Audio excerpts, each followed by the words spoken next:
Hey, what's up, everybody? It's Matt Johnson. Welcome to the Real Estate Mogul Podcast. I've got your regular host, Tom Cafarella, is here. We're just doing a conversation today, just the two of us here, about what it really feels like to go into a listing presentation as an agent off of a lead that's been generated more from the investing side and offering a cash offer, and what it feels like to do that listing presentation when you have an actual cash offer from an investor, whether it's yourself or a team that you put together behind you, where you can make a cash offer deal, or you have the alternative of taking a traditional listing, and kind of how that listing consultation is different, feels different, turns out differently, and how much of the time they're ready and potentially willing to sell to an investor versus taking a traditional listing, because it really flips some things on its head and gives you a completely different approach going in. So first of all, let's bring in your regular host, Tom. What is up today? Not too much, Matt. Thanks for hosting again. Absolutely.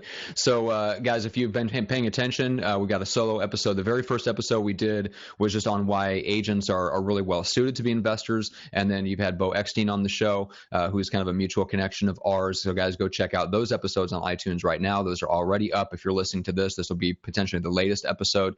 But let's dive in a little bit. So take me through the process when your agents, or when any agent that has this kind of toolbox behind them and has the system set up, what is the quality, what is the mindset of someone that kind of responds to like that cash offer marketing versus a traditional, like, let's say you called them up off of Mojo and you're circle prospecting, just randomly ran into somebody who says, yeah, come on over for a listing presentation. What's that difference like in the prospect right off the bat? I think the difference in the prospect right off the bat is that they're more motivated to sell. So all of the marketing that we put out with cash offers, the seller for the most part knows that they're going to take a little bit less for their property if they sell directly to an investor.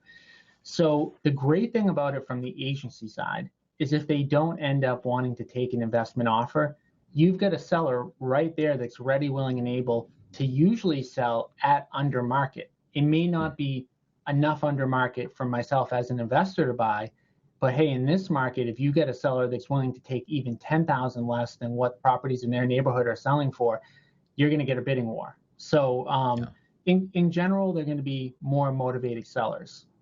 Okay, makes sense.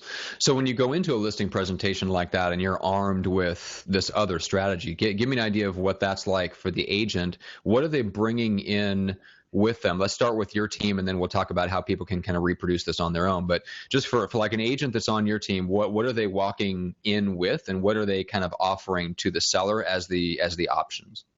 So an agent on my team, their job is to go out there and consult with the homeowner. And when I say consult, help them make the best decision for themselves when it comes to selling their house. So a certain percentage of the population, it makes sense to sell to an investor.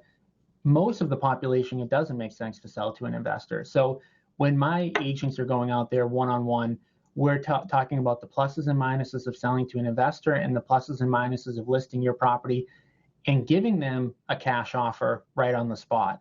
So all of my agents, before they go out to a property, they're going to get a formal CMA report that has what we believe the property is worth to me as an investor, and then what it's worth on the retail market.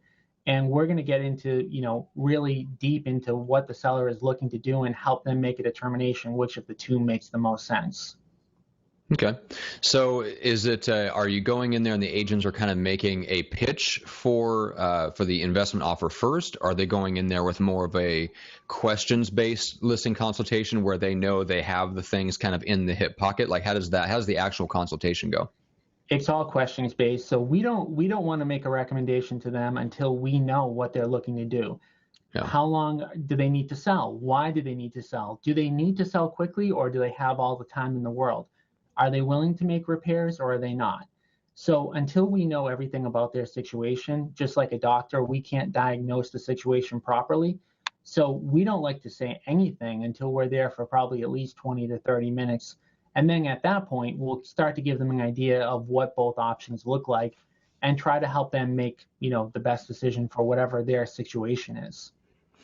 And when the agents are walking in and they have a CMA that's put together by your team, are they is it like a CMA with a range based on condition? Is it like, hey, if it goes above here, we can't do anything? Like, how do you structure it so that do they have any flexibility? Let's put it that way. And if so, how much? So the offer from me is assuming that the property meets everything. So they know. So for example, my number might say that we can pay $200,000 for the property. And now if they walk into that property and say that the property's in 8 out of 10 condition, they know that there's going to be some wiggle room to go up. But what we're looking to do on the first appointment is really determine if it even makes sense for them to sell to an investor. So if they feel like it does make sense for them to sell to an investor, they'll explain to the seller, look, our number was $200,000. That was assuming that the property needs a ton of work. We can probably do a little bit better. I'm not sure how much better. And help them say, okay, yes, I do want to sell to an investor. Let's get, an offer on the table. And if that's the case, usually what they'll do is they'll either send me an email or text me and say, look, we've got a guy here. Your offer was 200. They'll take 230. The house is in 8 out of 10 condition. Do you want it? Yes, we get the deal done. More often than not, when we get into properties that are 8 out of 10 or 7 out of 10 condition, usually they're not going to want to sell to an investor anyways, and it most likely doesn't make sense for them to sell to an investor. So that doesn't happen too often, but it does happen here and there.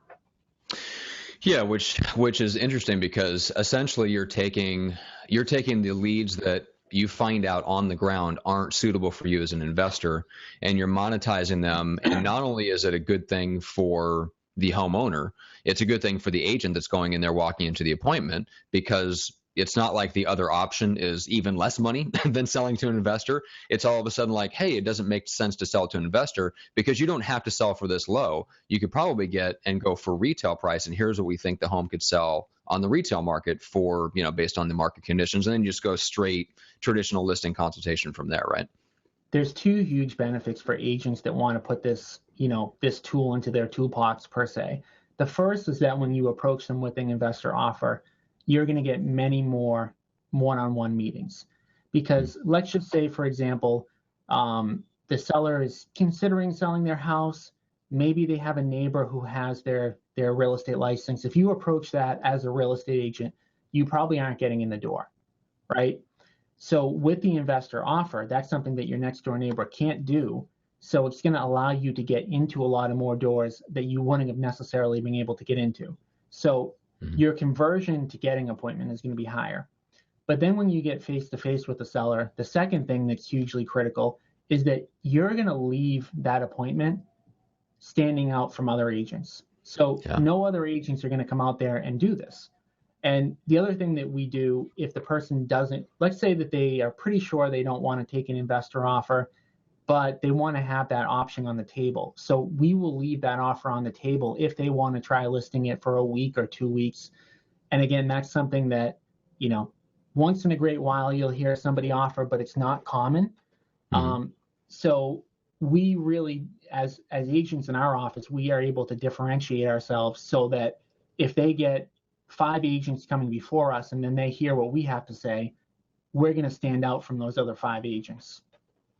Yeah, it makes sense. And it also gives the agent more credibility going in, because right away they're offering basically something that the seller's probably never encountered before. And it just your knowledge of the investment side, especially if you put together a team or if you're able to buy the property yourself, that really makes you stand out. Essentially, if you're going in as an investor yourself and you can list their property, I'm saying it's a very different mindset.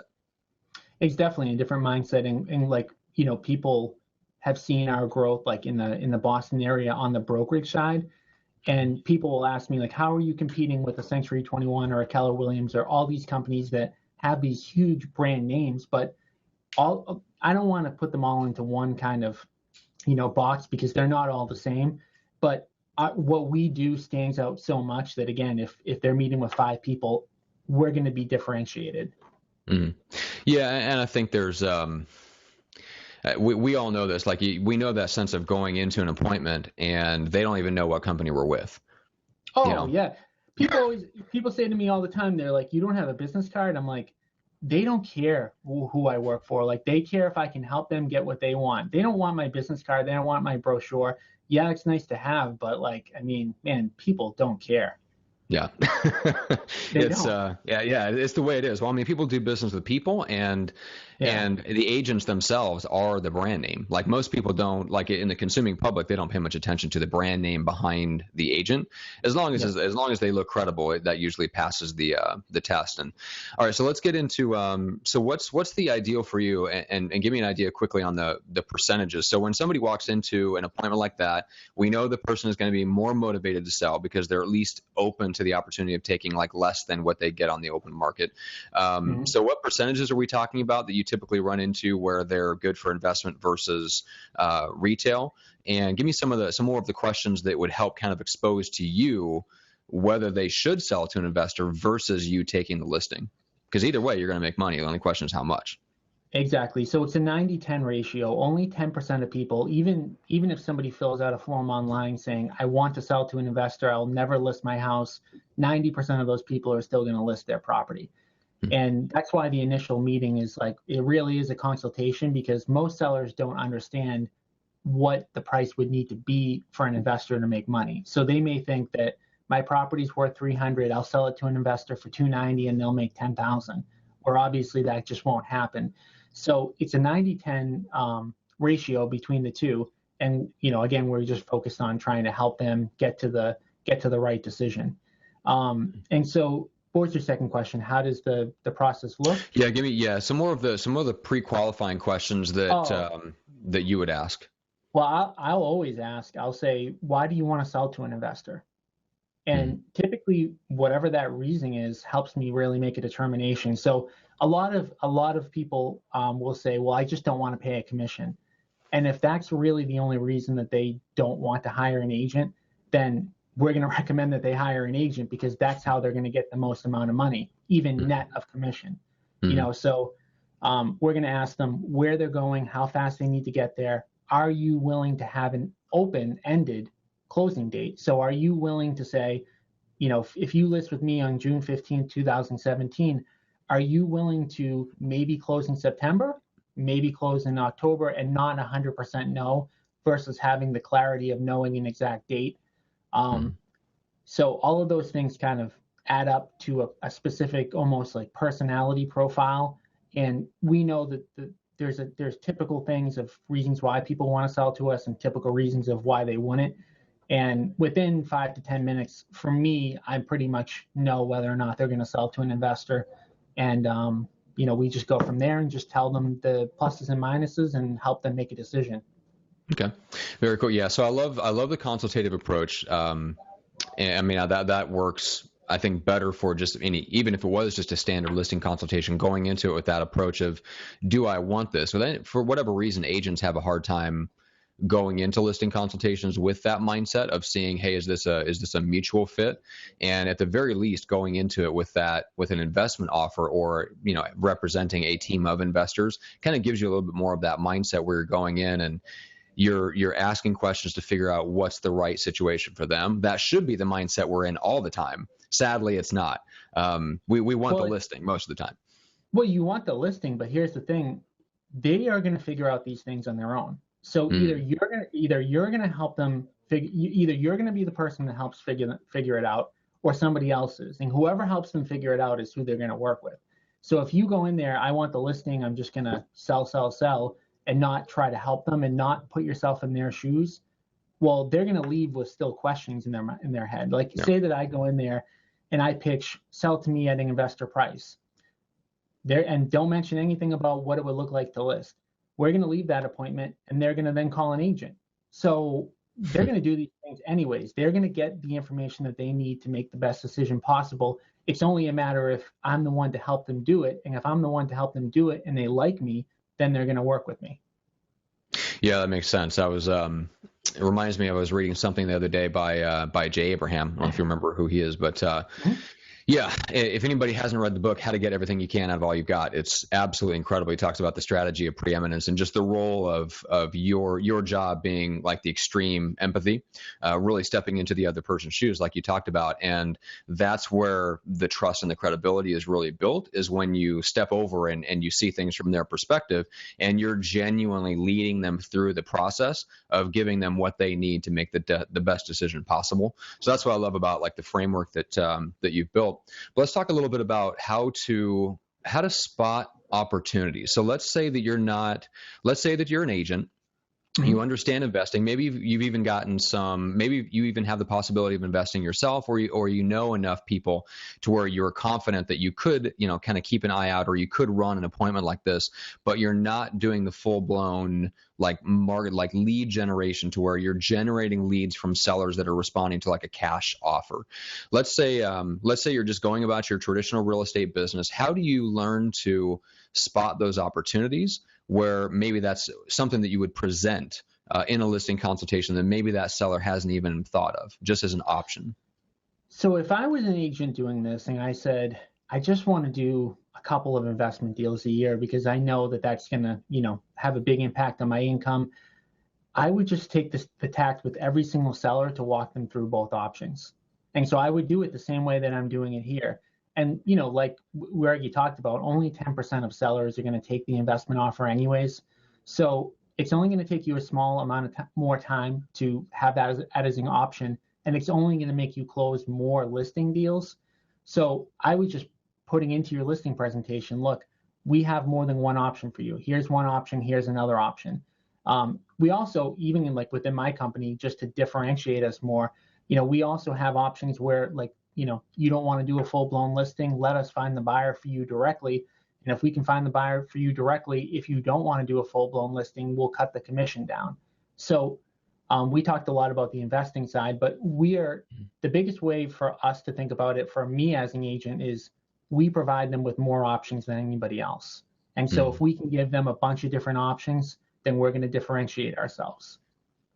So share a little bit about how that works on actually like playing matchmaker and hooking them up with a buyer without taking like a full listing. So you're essentially saying like, hey, if we can go into our buyer database and just essentially take a sniper rifle out and nail the person that should buy your house, even without us doing a whole full-blown listing and doing a whole marketing campaign and stuff like that, then you'll cut the commission in exchange for not having to do all that stuff. Exactly what you just said. And to be honest with you, that's not my favorite thing in the world to do. Mm-hmm. But for a lot of sellers, they like that option. They like the option of not having to do, a million open houses. And they like the fact that you may have a ready, willing, and able retail buyer for them.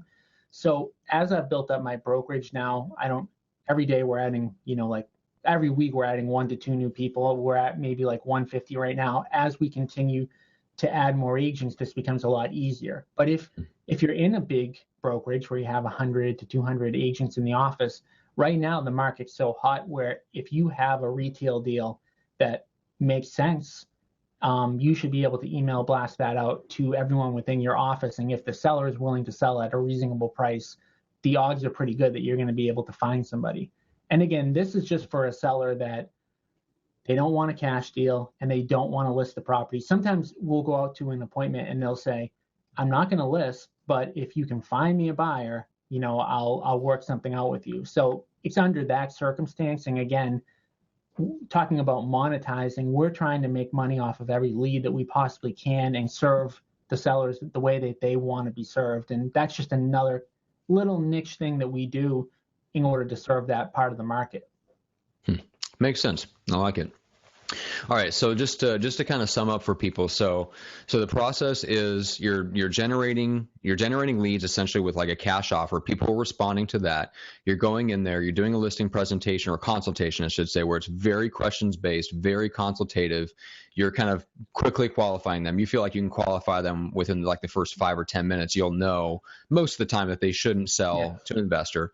And so from then on, you essentially present them both options, which differentiates you from all of your competition, makes you look very, very, very competent, very knowledgeable of the market and other options that they'll never hear anywhere else.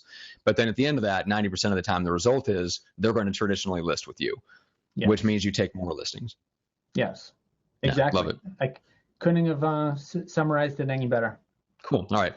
So yeah, guys, it's a very, very cool, very interesting approach, and it's something that we all can do. I mean, we talked about a little bit about how to spot offers, and Tom, you gave a great example, which is just doing a couple of investment deals a year when you're out there looking for, if you're open to the opportunity and you know the process at the back end, that you can build it into your listing kind of consultation, and you can spot those couple of opportunities a year where you can really jump on it and make a good profit by buying it as an investment property. I would say, a lot of the people listening to this would definitely be open to that, but have probably not thought about incorporating that into every listing consult and the benefits of doing that. So I appreciate you pointing that out. So for more information on all of this, like how they can not only get into the investing side, but also how they can build kind of that investing team, so they can be kind of the matchmaker and bring deals to an investor, or maybe even work with you. Like, what's the best way to connect with you?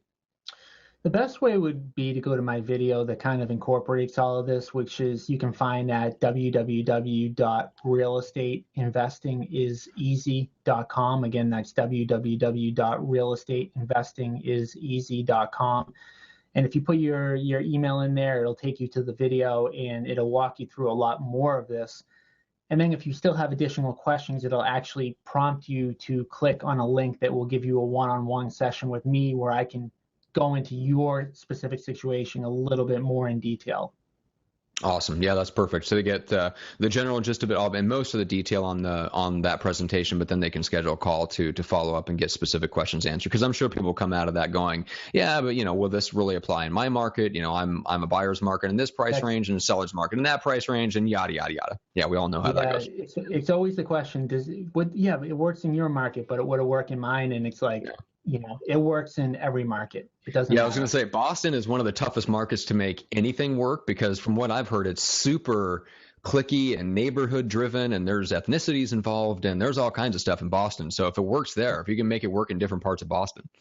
I love when people say to me, you don't know how hot my market is. And then they tell me their market and it's like a lukewarm marketing. I'm like, look, first of all, I'm in Boston. I work with people in San Francisco, LA. You can't get any hotter than those markets, and it'll be somebody, I don't want to knock any towns, but it'll be like somebody in Minnesota. They'll be like, you don't know how hot my market is. And I'm like, trust me, this works in your market. Minnesota. Oh, I was going to say like Texas, but yeah, same thing. Yeah, exactly. Yeah. Parts of Texas are red hot though right now. They are. But it works. It really doesn't matter. This works in every market. That's awesome. Cool, man. Well, I appreciate you doing the podcast with us today, guys. So go check out the show. It's the Real Estate Mogul Podcast. You can go to realestatemogulpodcast.com, get all the previous episodes there. You can also go to iTunes or Stitcher, depending on your mobile device.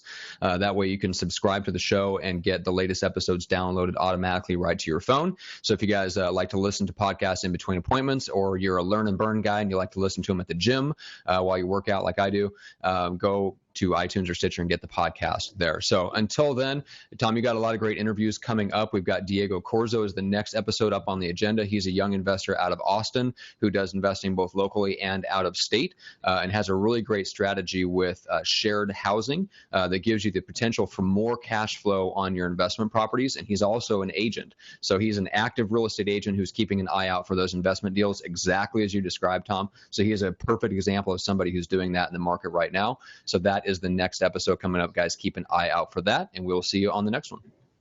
Thank you.